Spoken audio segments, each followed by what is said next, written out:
Matagal-tagal ko na na-enjoy yung pagiging single ko.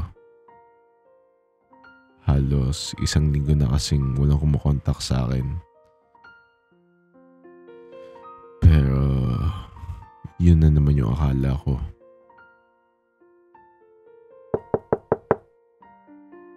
Pwede ba tayo mag-usap? Sumulpot na naman si Chris sa harap ng bahay ko. Hindi rin talaga ito makaintindi eh.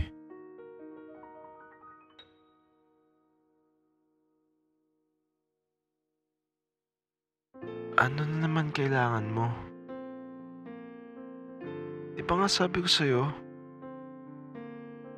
ayoko na. Nagkamali ako, okay?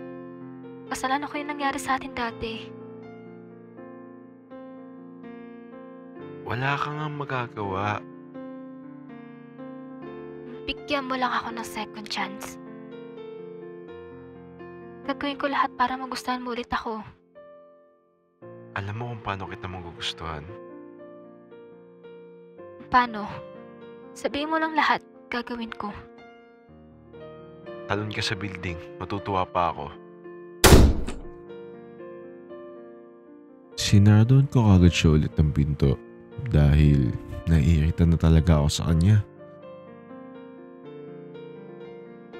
Tagal-tagal ako natahimik ng mga nakaraang araw.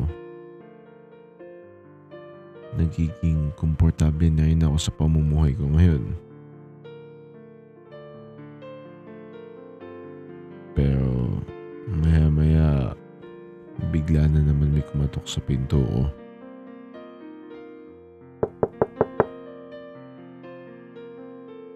Magandang hapon po. Kayo po ba si Finn? Ako po yun.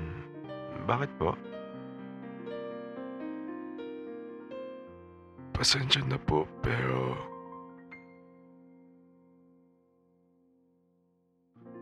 wala na si Chris.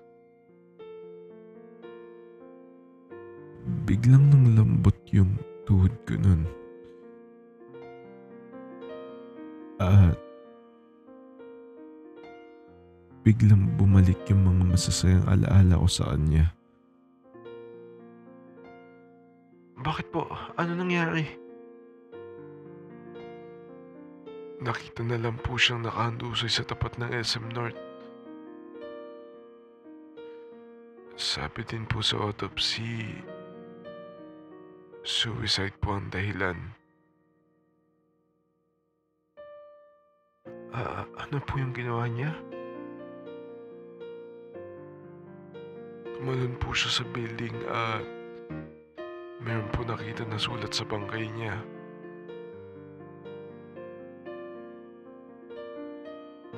At naka-address po sa pangalan niyo yung sulat niya. Sorry, Finn, at hanggang dito na lang yung huling pangungulit ko sa'yo. Pero pag nabasa mo to,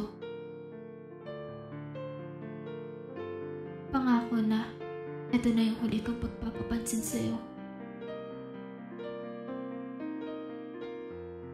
Gusto ko lang sabihin na buong buhay ko lang naman na gusto kong makuha yung atensyon mo.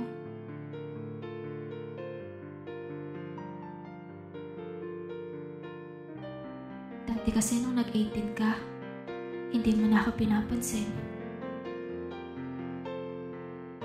Halos nakatuto ka na lang sa mga laro mo at sa mga tropa mo.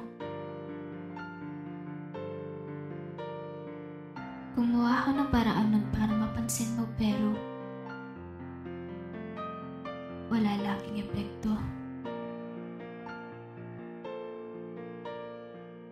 Kaya naging desperada ako at tunay kong pagsilosin ka. Pero hindi ko alam na mabilis mo lang pala ako mapapalitan. Tsaka yung sabi mong hinalikan ko yung kasama ko.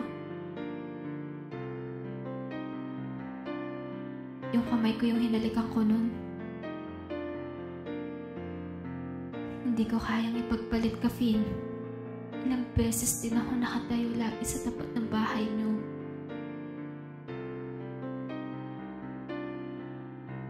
Isang beses nga, umulan na ng malakas pero sumilong lang ako nun sa tapat niyo at nag-antay. Gusto ko lang naman humingi ng second chance. Nagsisisi ako sa mga desisyon na ginawa ko. Pero kung hindi mo na talaga ako matatanggap, gagawin ko na lang yung isang bagay na sinabi mo. Ikatutuwa mo. Pasensya na din sa istorbong nagawa ko sa buhay mo. Pero hanggang dito na lang ako. Mahal na mahal kita, Finn. Paalam. Wala akong masabi sa sulat na nabasa ko.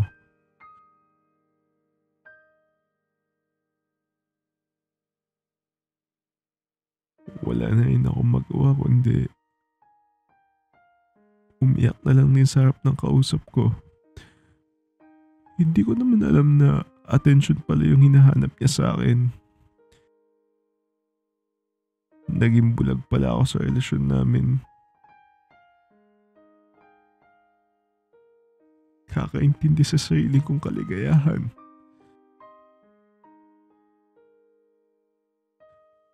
Bigla ko na lang na-realize na puro na lang pala sarili ko iniisip ko at hindi kalagayan niya.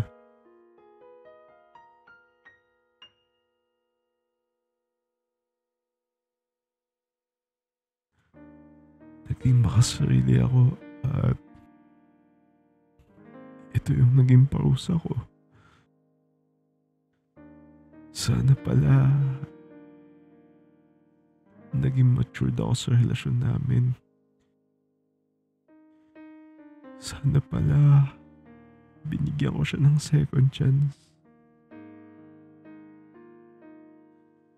Sana pala nakapagsimula ulit kami ng bago naming kwento. Sana pumayag ako.